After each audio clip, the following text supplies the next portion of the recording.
Bismillahirrahmanirrahim. Assalamualaikum warahmatullahi wabarakatuh. Alhamdulillahirabbil alamin wassalatu wassalamu ala asyrafil anbiya'i wal mursalin sayyidina maulana Muhammad wa ala alihi wa sahbihi ajma'in.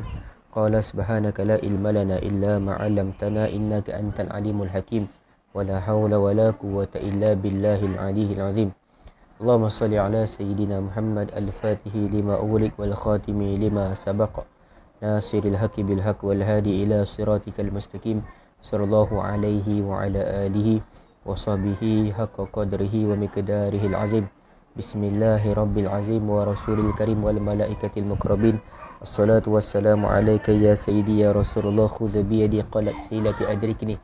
La ilaha illallah wahdahu la syarika lah, lahul mulku wa lahul hamdu wa huwa ala kulli syai'in qadir. Amma ba'du.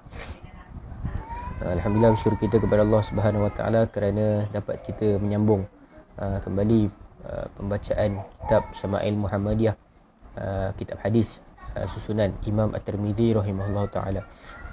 Dan kita masuk sambunglah pada bab yang ke-6 berkenaan dengan Rasulullah sallallahu alaihi wasallam mencelup ataupun mewarna rambut dan janggutnya. Kita masuk pada hadis yang ke-46. Hadis yang ke-46. An Anas radhiyallahu anhu qala ra'aitu sya'ra Rasulillah sallallahu alaihi wasallam makhduban. Maksudnya diriwayatkan daripada Anas radhiyallahu anhu, beliau berkata, aku telah melihat rambut Rasulullah sallallahu alaihi wasallam dalam keadaan dicelup, yakni dicelup dengan inai ataupun katam. Okay, kita masuk pada hadis yang ke-47, sebab dia lebih kurang lah. Hadis 46 dengan 47 ni lebih kurang. Hadis ke-47, An Abdullah bin Muhammad bin Aqil qala ra'aitu sya'ra Rasulillah sallallahu alaihi wasallam indahu Anas bin Malik makhduban. Diriwayatkan daripada Abdullah bin Muhammad bin Aqil menceritakan, aku telah melihat rambut Rasulullah sallallahu alaihi wasallam dalam simpanan Sayyidina Anas bin Malik radhiyallahu anhu dalam keadaan dicelup. Jadinya dua hadis di atas ini dia menceritakan bahawa Sayyidina Anas telah melihat rambut Nabi sallallahu alaihi wasallam yang dicelup, malah beliau ada menyimpan rambut baginda Nabi sallallahu alaihi wasallam yang telah dicelup itulah, dan menunjukkannya kepada orang lain. Macam hadis yang ke-47 ni, hadis yang ke-46, Sayyidina Anas melihat rambut Nabi SAW itu dicelup dengan inai ataupun katam. Hadis yang ke-47 ni, Sayyidina Anas menceritakan bahawa dia ada simpan rambut Nabi SAW dan ditunjukkan kepada Abdullah bin Muhammad bin Aqil. Ditunjukkan kepada Abdullah bin Muhammad bin Aqil. Jadinya kita simpulkan di sini, Sayyidina Anas dia pernah melihat rambut Nabi SAW dalam keadaan dicelup, dan juga Sayyidina Anas sendiri menyimpan rambut Nabi SAW. Dan antara orang yang ditunjukkan ataupun yang melihat simpanan rambut Nabi SAW daripada Sayyidina Anas itu adalah inilah Abdullah bin Muhammad bin Aqil. Namun dalam hadis sebelum ini, iaitu hadis yang ke-36 dalam bab 5 yang berkenaan dengan uban Nabi SAW, Sayyidina Anas juga yang menafikan bahawa Nabi SAW itu mencelup ubannya, kerana uban di rambut baginda sedikit saja, tidak perlu dicelup. Dalam hadis yang pada bab yang kelima, Sayyidina Anas juga sebutkan Nabi SAW tidak mencelup ubannya disebabkan ubannya itu tidak banyak. Okey. Jadinya untuk kita samakan, ni ulama' menyusun untuk kita menyelarikanlah antara dua hadis sahih ini. Dua-duanya sahih. Antara penjelasan para ulama' ialah hadis yang menafikan Nabi SAW mencelup rambutnya adalah untuk menunjukkan kebiasaan Nabi SAW, yakni kebiasaan Nabi itu kebiasaannya tidak mencelup rambut, disebabkan ubannya tidak terlalu banyak lah. Itu yang pertama. Itu yang kedua, adapun hadis yang menceritakan Nabi SAW mencelup rambutnya menunjukkan mencelup rambut dilakukan oleh Nabi, tetapi amat jarang sekali. Nabi SAW tu buat mencelup rambut ataupun mewarnakan rambut, tetapi amat jarang sekali lah dilakukan oleh Nabi SAW. Dan itu sekadar memberi isyarat bahawa perbuatan tersebut adalah harus di sisi syarak. Artinya itulah, ada dua lah. Kalau hadis yang melarang itu dengan makna rambut Nabi SAW itu Nabi kebiasaannya tidak mencelup lah, disebabkan ubannya itu tidak terlalu banyak. Macam kita bacakan sebelum ni, uban Nabi SAW itu sekitar 14 helai ke 20 helai sahaja. Itu kebiasaannya, Nabi tidak mencelup lah, disebabkan sedikit ubannya itu. Namun ada pun hadis yang menceritakan Nabi SAW itu mencelup rambutnya adalah menunjukkan perkara itu jarang dilakukan oleh Nabi SAW, dan itu hanya menunjukkan tanda keharusan sahaja mencelup ataupun mewarna rambut di sisi syarak. Itu je lah. Selain Sayyidina Anas radhiyallahu anhu, isteri Nabi iaitu Ummu Salamah radhiyallahu anha turut menyimpan rambut Nabi SAW. Yang hadis yang ke-47 kita bacakan itu, Sayyidina Anas menyimpan rambut Nabi SAW dan ditunjukkan kepada orang lain. Dan ada juga isteri Nabi, yakni Ummu Salamah, sama juga menyimpan rambut Nabi SAW. Yang ini cerita pasal simpan rambut pula lah. Tadi kita dah cerita pasal dua pandangan lah, sama ada Nabi SAW itu pernah mewarna rambut, ataupun Nabi SAW jarang tidak mewarnakan rambut. Tu ada dua pandangan. Itu yang seterusnya, selain Sayyidina Anas, orang yang menyimpan rambut Nabi SAW ini adalah Ummu Salamah, yakni isteri Nabi SAW. Uthman bin Mawhid menceritakan, dakhaltu ala Ummi Salamah fa akhrajat ilaina sya'ran min sya'rin Nabi sallallahu alaihi wasallam makhluban. Ini maksudnya, inilah Uthman bin Mawhid ni ceritakan, yang bermaksud, aku masuk bertemu Ummu Salamah radhiyallahu anha, isteri Nabi sallallahu alaihi wasallam. Lalu ia mengeluarkan kepada kami sehelai rambut Nabi sallallahu alaihi wasallam yang dicelup ataupun diwarnakan. Ini. Jadinya untuk kita inilah, untuk kita mudah fahamnya, dalam ni ada dua pandangan ulama lah.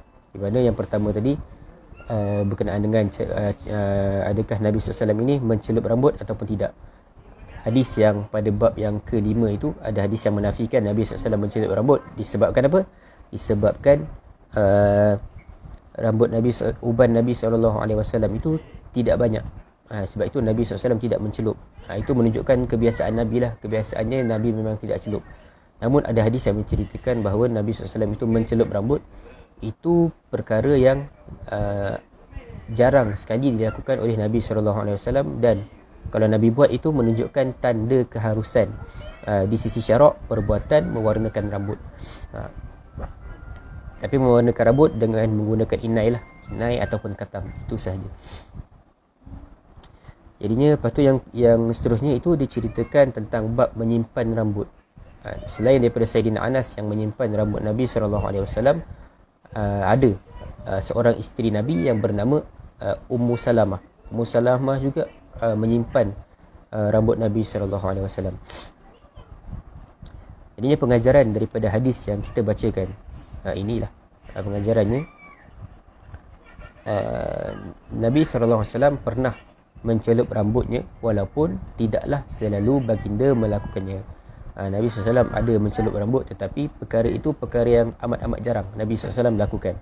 Yang keduanya, keharusan untuk menyimpan barang-barang milik Nabi SAW untuk tatapan generasi berikutnya, seperti mana yang dilakukan oleh Sayyidina Anas dan juga Ummu Salamah ini.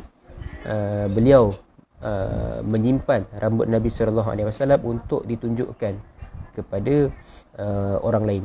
Macam Sayyidina Anas ni ditunjukkan dekat Abdullah bin Muhammad bin Aqil, ditunjukkan dekat orang tu rambut Nabi SAW. Sama jugalah macam Ummu Salamah. Ummu Salamah ni ditunjukkan kepada Uthman bin Mauhid ditunjukkan. Jadinya haruslah untuk menyimpan barang-barang peninggalan Nabi SAW.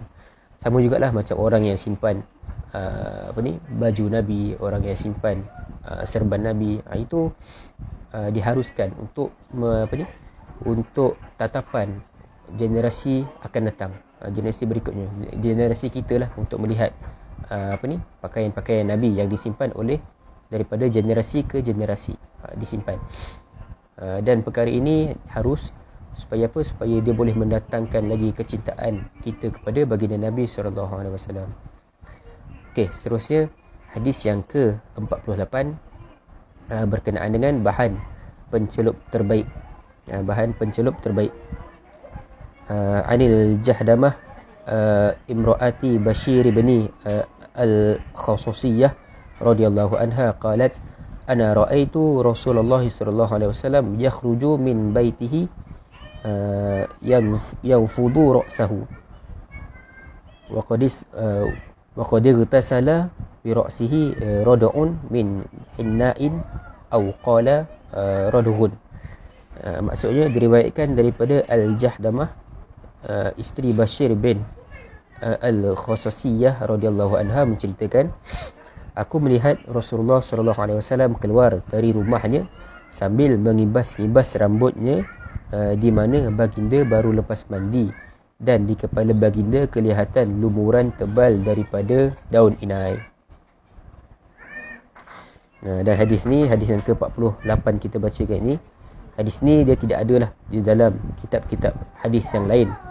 Ia hanya ada dalam kitab Syama'il At-Tirmizi saja. Kalau daripada segi sanadnya, hadis yang kita bacakan, hadis yang ke-48 ini, dari segi sanad hadis ini dhaif, namun matan hadis disokong oleh hadis lain yang sahih, iaitu daripada Abi Ribsah yang ada menceritakan, aku melihat di kepala Nabi lumuran tebal inai. Yang itu hadis tu daripada Sunan Abi Daud lah.